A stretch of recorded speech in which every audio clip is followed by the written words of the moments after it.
नमस्कार। इतिहास लेखन श्रृंखला की इस चौथी कड़ी में आपका स्वागत है। आज हम लोग पूर्व के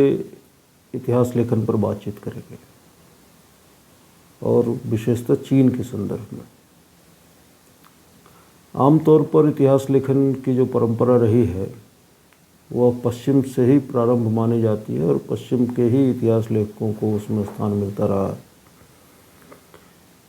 लेकिन 18वीं शताब्दी में यूरोप में कई लेखकों का ध्यान इस बात की ओर गया कि पूर्व की एक महत्वपूर्ण सभ्यता जो चीनी सभ्यता है, इसके दस्तावेज़ों का यदि अध्ययन किया जाए तो इसमें इतिहास की ऐसी विपुल सामग्री मिलती है जिससे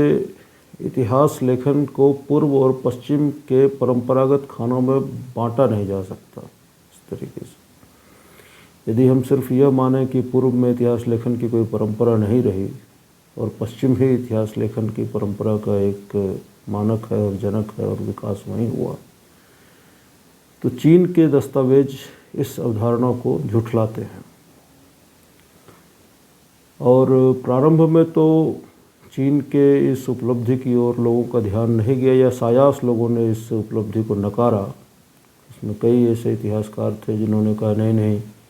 चीन के जो ये इतिहास संबंधी दस्तावेज हैं वह ज़्यादातर अंधविश्वासों से प्रेरित हैं, मिथकीय ग्रंथों पर आधारित हैं। लेकिन जैसे जैसे इतिहास में वस्तुनिष्ठता का आग्रह बढ़ा और चीज़ों को ठीक से देखने की प्रवृत्ति विकसित होती गई तो चीन के ऐतिहासिक संदर्भों को नकारना मुश्किल हो गया। और 18वीं शताब्दी के कुछ लेखकों को देखें, इसमें H.G. वेल्स को देखें, उनके लेखन को देखें, स्पेंगलर के लेखन को देखें जो उन्होंने डिक्लाइन ऑफ द वेस्ट जो किताब लिखी, या टॉयनबी के इतिहास लेखन को देखें जो उन्होंने राइज ऑफ वेस्ट जो किताब लिखी। तो इन लेखकों के यहाँ चीन के इतिहास लेखन को एक व्यापक स्वीकृति के तौर पर देखा जा सकता है। वास्तव में चीन में जो इतिहास लेखन है, इतिहास लेखन की जो परंपरा है, वह किसी कदर भी यूनानी इतिहास लेखन की परंपरा से कमतर नहीं है और उनका काल भी लगभग वही है। यूनानी इतिहास लेखन और चीनी इतिहास लेखन लगभग एक साथ ही विकसित होता हुआ दिखाई देता है और पश्चिम के इतिहासकारों ने बहुत लंबे समय तक इस तथ्य को अनदेखा किया और इसको मतलब पश्चिम श्रेष्ठता के आग्रह के कारण इस तथ्य को झुठलाते रहे कि चीन में इतिहास लेखन की एक मजबूत परंपरा कायम थी। चीनी इतिहास लेखन यदि कन्फ्यूशियस से भी हम माने, उसके पहले भी यदि चीन के पूरे संस्कृति के अध्ययन को हम देखें तो चीन में इतिहास लेखन एक सुव्यवस्थित आंतरिक सुसंगत प्रक्रिया के तहत, और जो इतिहास लेखन की जो मुख्य विशेषताएं होती हैं कि उसमें कालक्रम का एक प्रवाह होता है, निश्चित जानकारी होती है, मनुष्यों के बारे में उसमें घटनाएं दर्ज होती हैं और ज़्यादा दर्शन या दूसरे मनुष्येतर कारनामों का जिक्र कम से कम होता है। उन सारी विशेषताओं को, जो इतिहास की विशेषता जो कालीमुंड ने बताई थी, उनको पूरी तरह से चीनी इतिहासकार, प्रारंभिक चीनी इतिहासकार लगभग पूरा करते हैं। चीन में सम्राटों के विवरण लिखने वालों की एक पूरी परंपरा थी और इतिहास लेखन एक तरीके से चीन में एक महत्वपूर्ण विषय, मतलब राजकीय विषय के तौर पर उभरता हुआ दिखाई देता है। चीन में प्रशासनिक सेवा में जाने के लिए या राज दरबार में बेहतर हैसियत पाने के लिए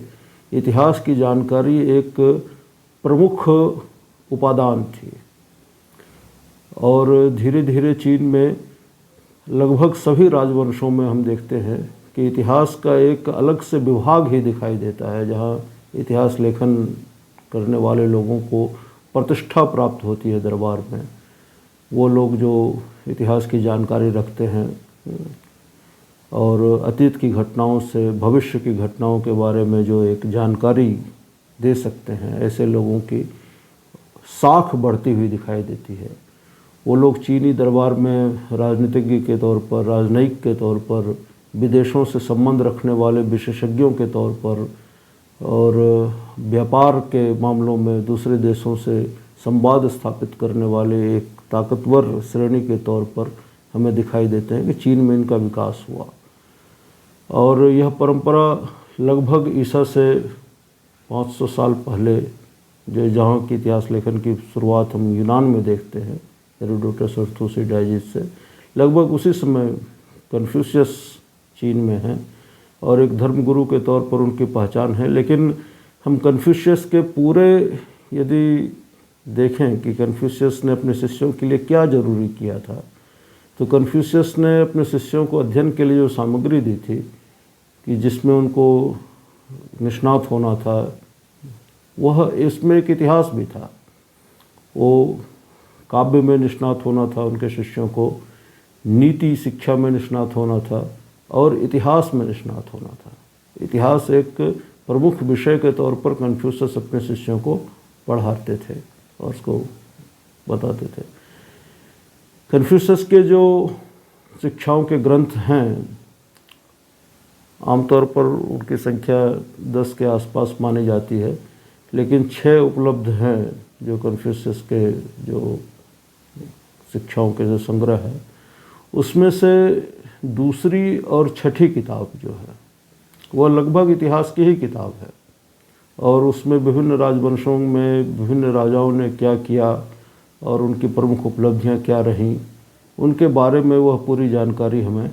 बिल्कुल इतिहास के ही पैरामीटर्स से मिलती हैं कन्फ्यूशियस के यहाँ। कुछ लोग कहते हैं कि कन्फ्यूशियस के यहाँ इतिहास एक उस रूप में इतिहास नहीं है, क्योंकि इतिहास में उपदेशात्मकता है। जाहिर सी बात है, कन्फ्यूशियस एक धर्मगुरु थे और धर्म और नीति की शिक्षा उनके यहाँ ज़्यादा मिलती है और इतिहास का भी उपयोग उन्होंने उसी संदर्भ में किया ज़्यादातर, इतिहास की ऐसी शिक्षाओं को, इतिहास की ऐसी घटनाओं को जिससे कि जनता नीतिगत जीवन जीने के लिए प्रेरित हो, नैतिक मार्ग पर चले। ऐसी घटनाओं को उन्होंने अपने इतिहास में जगह दी और उनको प्रमुखता से स्थापित किया इन घटनाओं को।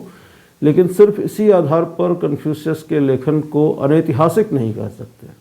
क्योंकि उसमें एक तारतम्यता है और उसको इस तरीके से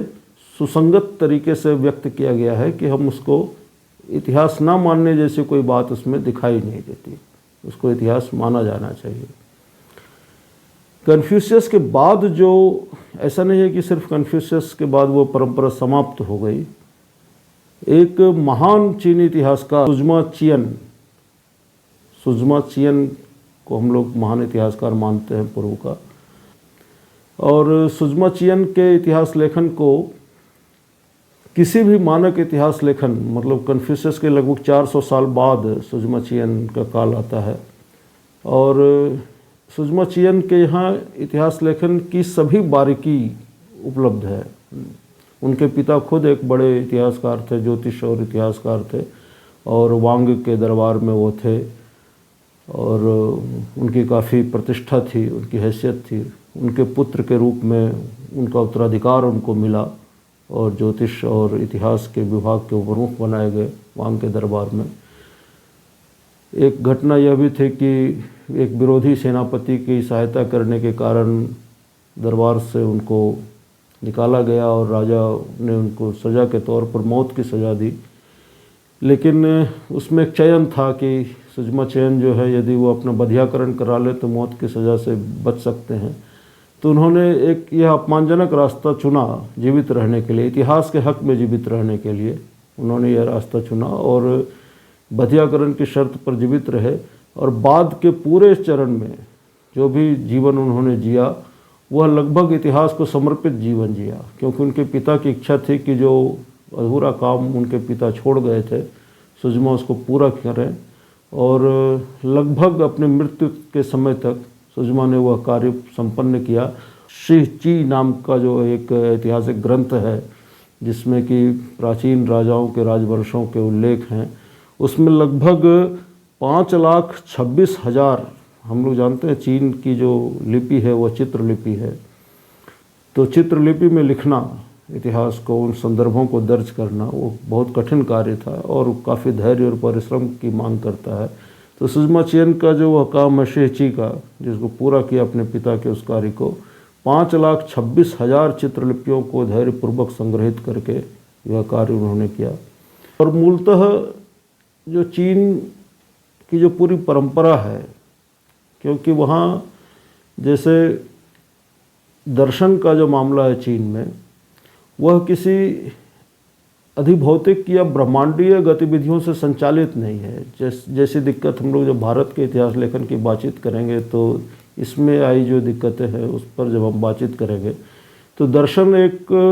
बड़ा अवरोध होता है इतिहास को महसूस करने में या ऐतिहासिक चेतना निर्मित करने में। तो चीन के साथ यह समस्या नहीं थी। चीन में दर्शन का मतलब यही था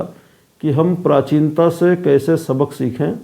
और सामान्य व्यवहार में, रोज़मर्रा के जीवन में और वस्तुतः राजकाज चलाने में अपने प्राचीन जो हमारे सिद्धांत हैं या प्राचीन जो प्रणाली है, जो प्राचीन गतिविधियां हैं, उनको हम किस तरीके से वर्तमान में उपयोग कर सकें। यह चीन में दर्शन का लगभग लबोलबाब यही रहा है। और इस लिहाज से चीन में इतिहास एक बिल्कुल एक भौतिक उपस्थिति की तरह है। चीन में इतिहास एक ज़रूरत के तौर पर उपस्थित रहा है और चीनी इतिहास लेखन एक निरंतरता में लगातार, सुषमा चेन को तो ग्रेट हिस्टोरियन लोग मानते हैं, बाद में 18वीं शताब्दी में यूरोप ने भी माना कि सुषमा चेन का जो इतिहास लेखन है वह इतिहास लेखन के सारे पैरामीटर्स पर खरा उतरता है और वह एक तरह से वैज्ञानिक इतिहास लेखन जिसको कहते हैं। क्योंकि सुषमा चेन के यहाँ जो इतिहास लेखन की बात है उसमें ना तो वह पूर्वाग्रही है, ना ही इतिहास से बहुत ज़्यादा उपदेश देने की बात करता है, ना ही इतिहास के किसी ऐसी अपेक्षा रखता है कि इतिहास से हमें यह सीखना चाहिए, बल्कि वो इतिहास को हूबहू रखने का पक्षधर था। सुषमा चेन के जो शाहचू का जो वृतांत है वो लगभग इतिहास में जैसे एक स्रोत के तौर पर उपस्थित होता है। उसने अपने पूरे इतिहास लेखन को, यदि सुषमा चेन के पूरे इतिहास लेखन की कैटेगरी को देखें तो सिर्फ उसमें कालक्रम के अनुसार वह इतिहास लेखन नहीं है सिर्फ, बल्कि प्रवृत्तिगत इतिहास लेखन। उसके 5 जैसे आधार हैं उसके इतिहास लेखन के, और 5 खंडों में उसने अपना इतिहास लेखन किया है। जैसे पहला खंड है तो उसमें उसने आधारभूत वृत्तांत, जो फंडामेंटल जो एक डिस्कोर्स हो सकता है राजवंशों का, उसको उसने काफ़ी विस्तार से व्याख्यात किया है। दूसरा, उसने समय सारणी जो है, उसका कालक्रम क्या है उन राजवंशों का, उसको ठीक से व्यवस्थित किया अपने दूसरे खंड में। तीसरा जो उसका खंड है सुषमा चेन का, उसमें उसने बिल्कुल एक तरह से राजनीतिक और सामाजिक इतिहास लिखने की कोशिश की है। संगीत की क्या स्थिति है, कला की क्या स्थिति है, ज्योतिष की क्या स्थिति है, रीति रिवाज क्या है समाज के, उस पूरे तीसरे खंड में सुषमा चेन की यह बात दिखाई देती है। चौथी जो उसकी कृति है, चौथा खंड जो है उसके इतिहास लेखन का, उसमें सामंतों के पूरे इस तरह के आधारभूत वृत्तांतों का वर्णन है। सिर्फ राजवंश नहीं, राजा के अंतर्गत जो लोग महत्वपूर्ण उस समय राजवंश में थे, जो महत्वपूर्ण सामंत थे, उनका क्या टेरिटरी था, उनका अधिकार क्षेत्र क्या था, उनके क्या कार्यप्रणाली था, उस पर वर्णन है। और 5वां जो है उसमें प्रसिद्ध पुरुषों के जो जीवनियाँ हैं, जो इतने वर्षों में जो प्रसिद्ध पुरुष हुए, जो राजवंशों के अतिरिक्त समाज में जिनकी हैसियत रही अलग अलग क्षेत्रों में, उनकी जीवनी प्रस्तुत की है। तो इस तरीके से एक एनालिस, एक मुकम्मल इतिहास, यदि चीन का, सुषमा चेन के समय तक का पूरा एक मुकम्मल इतिहास हम लोग चीन को जानना चाहें तो उसके उस ग्रंथ शी ची में उपस्थित है। शी ची को शुरू जरूर उसके पिता ने किया, लेकिन वो बहुत प्रारंभिक भाग लिख पाए थे। उनकी महत्वाकांक्षा थी कि यह पूरा विवरण चीन का सामने आए और इसको उन्होंने प्रस्तुत किया सुषमा चेन ने। तो इस तरीके से सुजमा चियन का पूरा काम और उसके बाद की जो परंपरा बनी, जिसने कि एशिया के दूसरे सभ्यताओं पर, जापान के इतिहास लेखन पर, कोरिया के इतिहास लेखन पर, वियतनाम के इतिहास लेखन पर, जो एक पूर्वी एशिया का जो पूरा इतिहास लेखन है, जिस पर बहुत कम बात होती है। हम लोग चीन के इतिहास लेखन के बारे में ही नहीं जानते ज़्यादातर, तो वियतनाम और जापान के इतिहास लेखन पर तो और कम बात होती है। लेकिन इस तरह के एक तरह से चीन को पूर्व में या पूरे इतिहास के लिए इतिहासकारों का स्वर्ग कहा जा सकता है, क्योंकि इतिहास की ऐसी प्रतिष्ठा तो उस समय यूनान में भी नहीं थी। यूनान में हेरोडोटस और तुसिडाइडिस जो काम कर रहे थे, उसकी कोई वैसी प्रतिष्ठा मिलती दिखती हो, वैसा नहीं दिखता है। लेकिन चीन में इतिहासकारों की एक स्वायत्त उपस्थिति थी, उनको एक वास्तविक प्रतिष्ठा हासिल थी, समाज के द्वारा भी और राज्य के द्वारा भी। राज्य में भी इतिहास जानना प्रगति का एक प्रमुख स्रोत हो सकता था। यदि आप इतिहास के बारे में जानते हो, इतिहास लेखन को यदि आप समझते हो, तो आप राज्य में एक उच्च प्रशासनिक पद प्राप्त कर सकते थे। तो यह जो इतिहास की एक प्रतिष्ठा है, यह जो इतिहास की एक सफलता है, प्रारंभिक तौर पर ईसा से लगभग 5 शताब्दी पूर्व, जब बिल्कुल यूरोप में भी इतिहास लेखन अभी एक शैशव अवस्था में ही था, तो इतिहास का एक ऐसा वातावरण एक सभ्यता ने निर्मित किया था, इतिहास लेखन की एक ऐसी शैली विकसित की थी पूर्व में, जो इस तरह की लगभग पूर्व और पश्चिम में देखने की जो हमारी कोशिश है, या जो हमारा एक अभ्यास है कि पश्चिम के बरक्स पूर्व को देखें, तो इतिहास लेखन की जो यह प्रणाली है, चीनी प्रणाली, यह इस तरह के किसी खांचे को, इस तरह के किसी वर्गीकरण को अस्वीकार करती है और बड़े बड़े दावों को भी नकारती है। जैसे मार्क्स का ही जो पूरा दावा है कि वह एशियाई उत्पादन पद्धति एक खास तरह की उत्पादन पद्धति है, जिसमें कि राजवंशों का एकाधिकार होता है और एक राजतंत्रीय व्यवस्था यहाँ कायम होती है, जनता की भागीदारी कम होती है,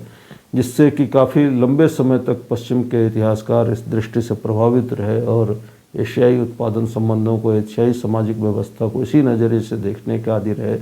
लेकिन चीन का जो ये पूरा इतिहास लेखन है, इतिहास लेखन की ये जो परंपरा है, यह इस तरह के किसी भी आग्रह को नहीं मानती है। और यह ज़रूर है कि इसका स्वीकरण करने में यूरोप को काफ़ी समय लगा और काफ़ी लंबे समय तक लोग इससे बचते रहे। बल्कि रांके जैसा इतिहासकार भी बहुत लंबे समय तक, जो कि वैज्ञानिक इतिहास लेखन का जनक है और